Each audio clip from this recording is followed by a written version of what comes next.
Welcome, my name is Carrie Tang.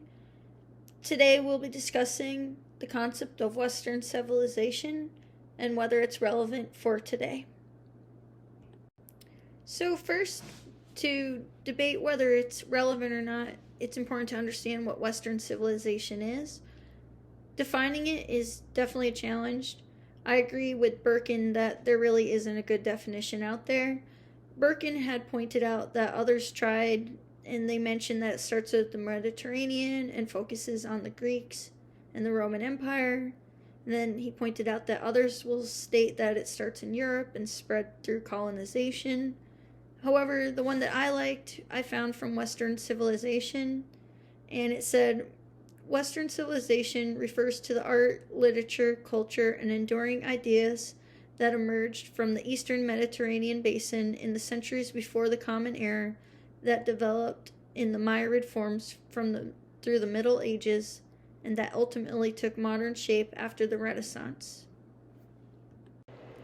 So there are many arguments as to why Western civilization is still relevant today.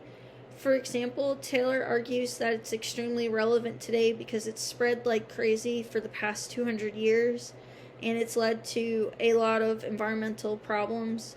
It's led to climate change, habitat degradation, and by understanding what Western civilization is, you are able to understand the problems that it has caused.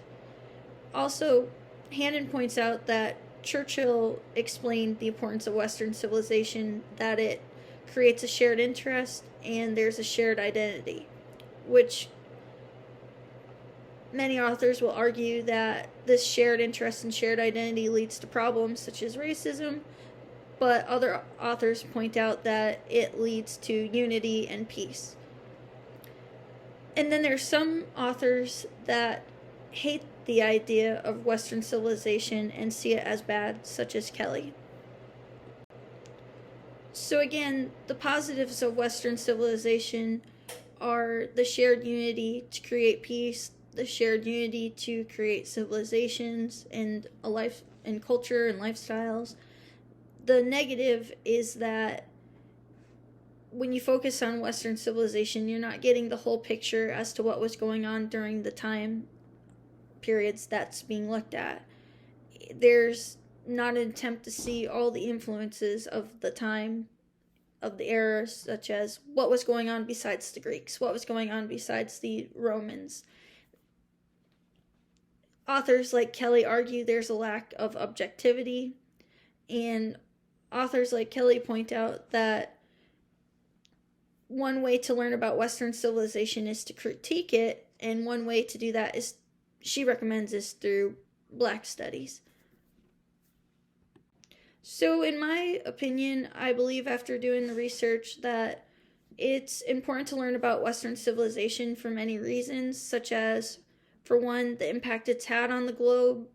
For two, there's wonderful things that came out of it, such as a love for freedom.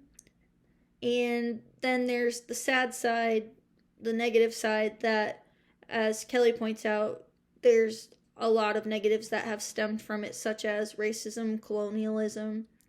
And it's important to learn about everything to get a solid view of what was going on and what is going on now and what potentially we could gain for the future. Thank you, everybody. I hope you have a great day. Thank you for joining in.